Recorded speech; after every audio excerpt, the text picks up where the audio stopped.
guys, I'm Tiffany. And I'm Stephanie. And we're Sisters of the South. Back with another video this week. Hope you're ready for it. Yeah, we are. Before we get started with the story, we just want to remind everyone to please hit the like button at the bottom of the screen. Please subscribe for more true crime content every week, which is absolutely free. It helps get more stories out to you guys. Please share these videos with your friends. Yeah, get us out there. We have Missing People Mondays that we do every other Monday as well. And we strive very hard to get those videos out so we can get faces out and so people can be more familiar and aware of their surroundings. There's many reasons why we share the Missing People's videos, not just because they're a story, but because they're real people who are missing and there's real people involved and families and loved ones that are involved. And we try and strive to bring as many people home as possible, if we can do anything to help. So yes, help us help you and everyone else. Yes. Yeah, let's get started. So we're going to talk a little bit right now about SoFly. SoFly! They're a small company here in Houston, Texas, owned by a family that does some beautiful embroidery work. They do laser work. They do that on caps, t-shirts, aprons, hoodies, beanies. They do all kinds of fabulous work, and they like to take their art and their talent, and they like to take accessories and specialize it to your needs, maybe for a special gift, a shower, baby shower, wedding shower, anniversary gift, and they do an amazing job. So if you will check them out and give them a chance, they will make you happy. So right now we're going to show you a video of just a little bit of their work. So here we go. This is how legend.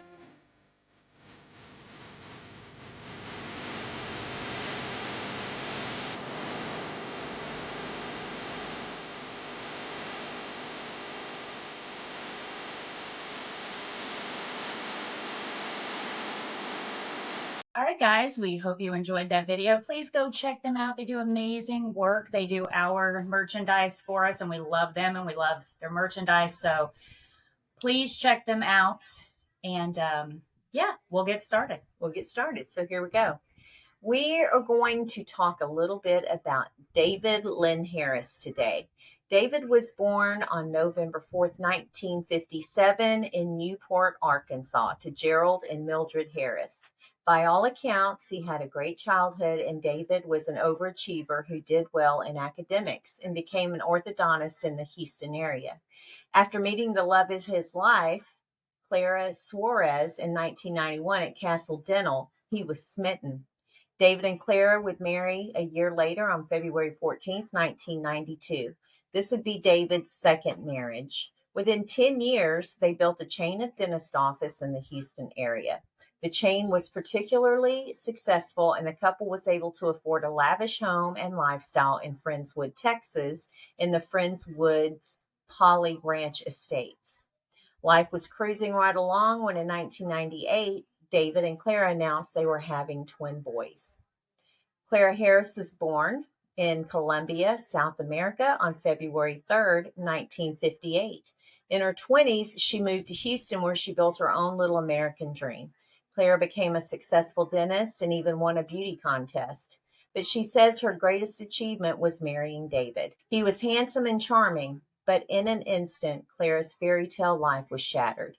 David confessed he was having an affair with his office receptionist. Then 8 days later, David was found dead. All right, we're going to stop here for just a quick break, and we want to talk to you a little bit about our Etsy store, which is called SOS Studio Store. And we have some caps in there that has our logo on it. We are starting really small, but our caps are great. As we said earlier, SoFly does our merchandising, and they are really cute caps, guys. And we always need a good cap, especially with the kind of weather that we have here in Houston, Texas.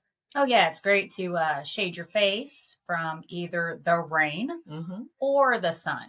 Absolutely, the sun. And, on those bad hair days, just throw a cap on. You always look cute with a cap on, no matter what the hair looks like underneath. Or lake hair. We call moonshine hair around here because we like to drink some moonshines. We just throw that cap on and just look cute all day long. So, I mean, you can get them for your spouses, you can get them for your kids, or you can get one for yourself. And we would love to be out in the public and see our merchandise. That would be so much fun. So yeah, if you would like, go check us out. And if you buy one, send us a picture. We would love to see you wearing it. Yes. We are going to show you a quick video and then we'll return.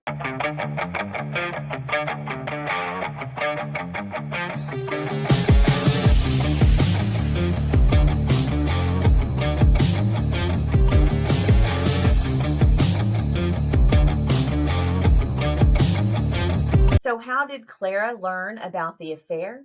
She says that Diana, a woman who worked at the dental office, informed her, but Clara couldn't believe what she was hearing. I thought she was trying to destroy my marriage, Clara says. She says she was still in denial when she talked to her husband afterward, but David admitted that he had been seeing his receptionist, Gail, but he insisted that he had done no more than kiss her hand, and he declared that he would do anything to save their marriage. I said, okay, Clara recalls, I want you to fire her today. I want us to go to marriage counseling. I want you to tell your parents, and I want you to tell your pastor. Clara says after their discussion, she went downstairs, angry and confused. David's 16-year-old daughter, Lindsay, from a previous marriage, was visiting from Ohio, which Lindsay actually lived with her mother in Ohio. Clara told her, there is something you need to know about your dad, Clara remembers. And she said, I know already. All the girls in the office know, she told Clara. David and Gail go to lunch every day, and so this was more news than what he had just told me, Clara says. Clara says that she frantically began an all-out campaign to save her marriage. First, she took David to a romantic piano bar. That night, I told him, I want to know what is so attractive about her. What is the difference between her and me? David's answer? That she has 0 body fat, Clara remembers. The next comparison was devastating. According to Clara, not only did David admit to having sex with his mistress, but the sex, he said, was a fantasy come true. He said that Gail had sex with him 3 times a day. Clara says that she decided that she would double that. Clara also claims to have hired a personal trainer, got a membership at a tanning salon, and planned to have her hair and nails done every day. She recalls that she put down a deposit at the plastic surgeon's office for breast augmentation and liposuction and went shopping for sexy clothes.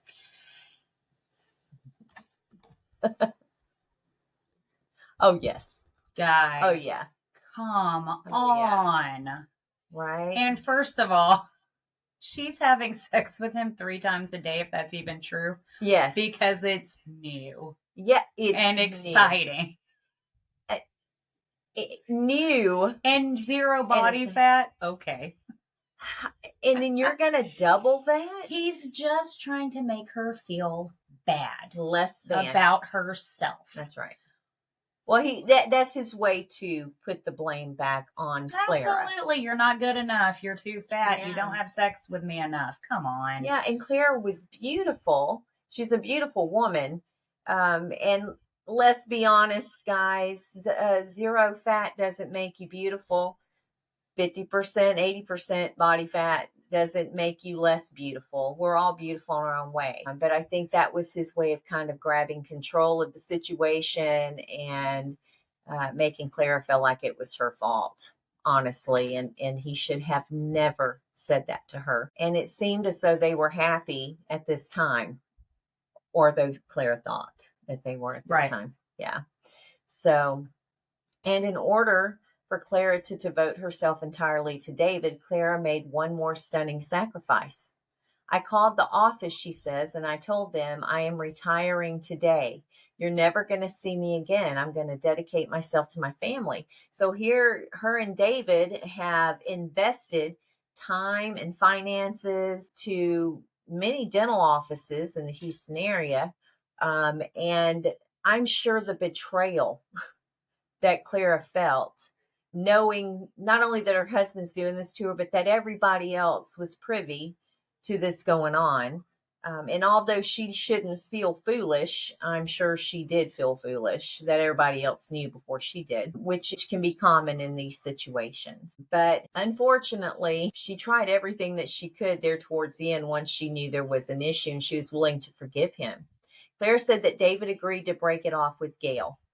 Clara asked him to call her and end the relationship over the phone, but he said he wanted to do it in person. I thought, Clara says, he's a man. He's not a child. So Clara agreed to David meeting Gail at a local restaurant while she waited in the parking lot. On the day of the meeting on July 24th, 2002, Clara says David's daughter, Lindsay, decided to come along to give her stepmother emotional support. Clara hired a private investigator to listen in on David and Gail's conversations to confirm that they were ending their relationship. David's office manager also got involved. And according to Clara, she secretly followed David and called Clara when she saw that things were not going as planned. She told me, Clara remembers, he's not going in the direction of the restaurant. Clara says that she and Lindsay then checked his mistress's house, expecting to find David's truck in the garage, but it was not there. They then went back to the restaurant. While they were circling the parking lot, hoping to find David's truck, the private investigator called Clara.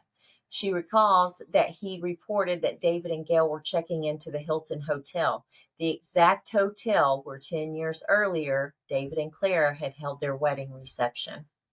Clara and Lindsay drove to the hotel in her silver S-Class 430 Mercedes-Benz. We pulled right up to the door, Clara remembers. I wanted to find them. They went inside to check the hotel restaurant and even searched the bathrooms. Frantic, Clara says that Lindsay called her dad on the cell phone, making up a story that one of the twins was sick and that David needed to come home right away. Moments later, Clara saw a couple emerge from the elevator. It was David and Gail, and they were holding hands. He's holding her hand, Clara recalls, like he held my hand so many times. And at that moment, what I felt is it's just impossible. There was a complete disconnection between my mind, and I stopped thinking, and my actions. There was no connection between my brain and my actions. Hysterical, Clara lunged at Gail. The hotel security guard eventually pulled the two women apart and forced Clara and Lindsay to leave the hotel. In the parking lot, Clara says she realized that David must have ridden to the hotel with Gail. All I thought in that moment was, I need to stop that car from taking him. Clara drove her Mercedes straight towards Gail's SUV. At the last moment, she says she turned to the side to avoid hitting the car head on. I was just expecting the car to stop right there where you park, that concrete little thing. I thought the car was going to stop there, but obviously it didn't. Instead, the car, she says, picked up air. Clara says that Lindsay saw David turn back to stop the car. That was David, she said. He always thought he was such a macho man. When Clara realized she had hit David, she says she got out of the car like a zombie.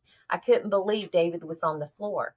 I had just seen him running. I couldn't understand why he was just laying down like that, like nothing. Of course, Clara was arrested and indicted for David's death. At Clara's trial in February of 2003, she testified before a packed courtroom that she did not mean to kill her husband, but was only trying to cause damage to Gail's SUV. In the heat of the moment, she went on to say she didn't even know she had run over David.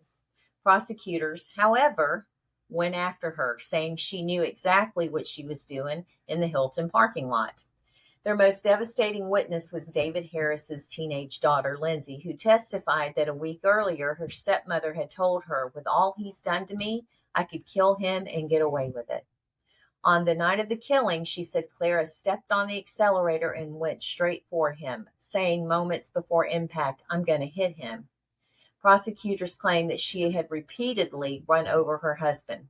Clara's defense team hired Steve Irwin, an accident reconstruction expert who uses high-tech imagery to recreate car crashes. Steve took more than 1,000 precise measurements and used them to create a 3D version of the crime scene. Using the videotape that the private investigator shot, Steve and his team mapped every single frame of the investigator's videotape in a virtual world. Steve's computer animation allows people to see the parking lot from different angles and views that the original videotape does not show.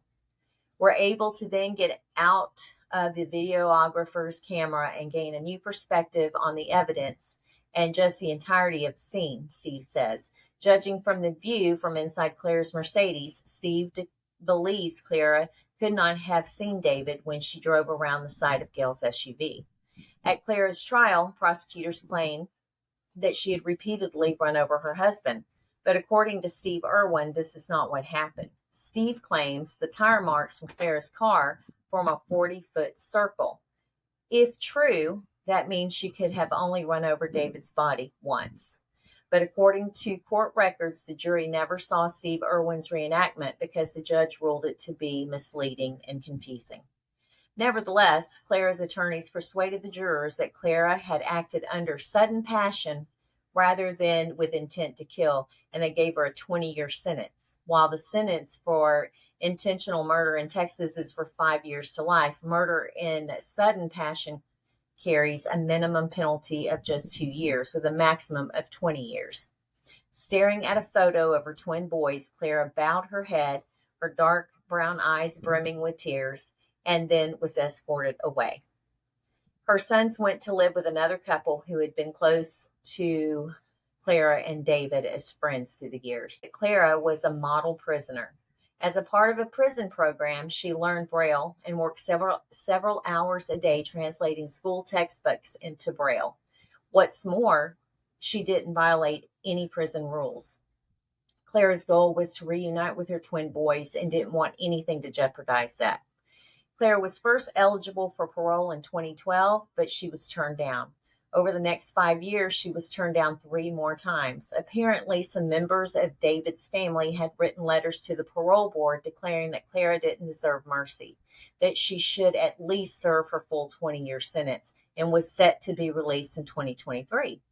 But in 2017, she got a new parole attorney, Kevin Stowey of San Antonio. He came up with a new strategy. At her parole hearing, he brought her 2 sons, who were then 19 years old and attending universities in Texas. They said they had come to the prison every month for the last 15 years without fail to visit their mom. Yes, the twins acknowledged they had lost their father, but at the same time they had lost their mother too, whom they loved very deeply. They were victims twice over, they said. On November of 2017, Clara's application for parole was granted, and her release date was set for May 11th, 2018. She was quickly inundated with requests for interviews, but she turned all of them down. Clara is now 66 years old. She is penniless, and legally she still owes her in-laws $3.75 million due to a civil case won by her in-laws. According to Stowey, the company that runs the prison Braille Company offered Harris to keep working for them in Houston. Because of her criminal record, she can no longer practice dentistry. Her friends have said that she is worried that people she meets will realize who she is and back away. That's just too bad if they do, said DeToto, a friend who has kept in touch with Harris since her conviction. Yes, she made a horrible 15-minute mistake, but she's a wonderful woman. It's time to forgive her and let her move on. So she served her time, guys. She made more than a 15-minute mistake. She made a life-changing mistake and a life-changing event for a lot of people in her life. That's for sure. Okay, so my question is, she is saying that she was so angry that she, like her brain just wasn't connecting with her actions. Mm-hmm. Maybe she did say those things and she doesn't even remember saying those to her stepdaughter. Do you think? Yeah. Well, I think there's a lot of things. She admits that her brain was not engaging with her physical body. But she admits that for sure. But in her defense, I mean, we say those things out of anger anyway. Yes. I will have to say, though, he kind of played her. I mean, he was, I'm going to leave her. Mm-hmm. well, you're not good enough. I've got her. Yeah. But sure, I'll leave her and we will work through it and make it work. Mm-hmm. But wait a minute, I'm going to take her to the hotel first, and we're going. Oh yeah, that's a lot of mind games. He played with her. Yeah, and there's in a every level way. of disrespect in that situation, and she trusted him enough to go break it off over a dinner date, basically, and he flat out lied to her. Well, and he knew. Yeah, just flat out lied. Yeah, he wasn't planning on doing all No, of that. he wasn't going to break it off. No, absolutely not. Right. He knew what he was doing. Yeah, and so unfortunately, it was just a bad situation. David should have just packed his bags and left, and yes, it had been very, very messy. But he played with her heart. That is not. It's still not okay to commit murder because of that. But at the same time, I think her mental capacity, she was so worn down and so stressed out and dealing with a lot of that, and she just literally lost her mind. Yeah, angry and hurt, and he's playing.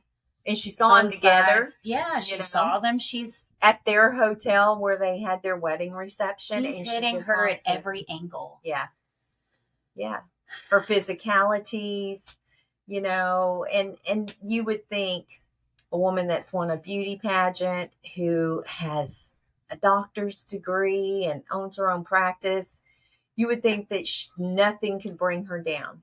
But folks, when you're with someone that will disrespect you like that, and you've got a lot of time invested in them and you have children with them, that can be so devastating. Well, she thought everything was okay. She's in love. He's the greatest thing that's ever happened to me. He gave me, my children. We're wealthy. We got it going and on. All of a sudden, holy shit. Her whole life got just literally drug out from underneath her. Flushed down the toilet. Yeah. And so she just literally lost her mind. I wish she had never went to that hotel that night. Things would have probably turned out completely different. Or maybe not. We'll never know. Yeah. But it's so devastating. But if she hadn't seen that, how long would it have gone on? Yeah, it would have kept going on. It could have turned out even worse. But yeah, I mean, she served her time, guys, and she did her time, and she's out, and she loves her kids. It's a really sad story, and I remember when the news broke that she was released, when that occurred, and a lot of people were angry, but she served her time. She did. And I wish David's daughter well and his family well. Regardless of the circumstances or why this happened to him, it's still, grief for the families. Mm-hmm. And for that, we pray for peace. Yes. But for Clara, we pray for her and her sons as well, that they can move forward and have a healthy and prosperous life ahead. And ladies and gentlemen, if you're in a relationship and your spouse or significant other is running around on you, it is never worth it. Just leave, because they're probably not going to change. Or if they do change, you're always in the back of your mind going to be checking in on them.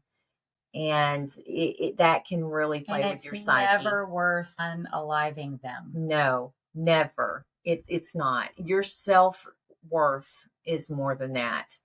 So just remember that when you're going through it. Think of Clara. Think of Clara and how she lost basically 20 years of her life because of a 15-minute mistake. So, yeah. But we pray for everybody that's involved. I mean, it's been years now. Not that makes the pain go away or be lessened, but maybe someone can learn some lessons out of this and just do the right thing, guys. Make good decisions. Make good decisions. Pick good people. Sometimes we think we pick good people and they turn out not to be so good, but sometimes they're good and they turn bad.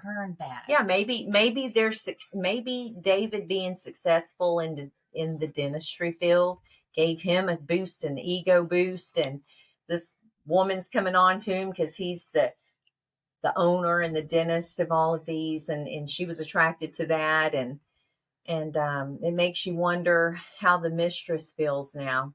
You know, I'm sure she went through some blaming herself on that as well. Oh, yeah. I'm sure she did. But again, it's never worth it, guys. Just keep a good head on your shoulders. Call somebody, talk to them.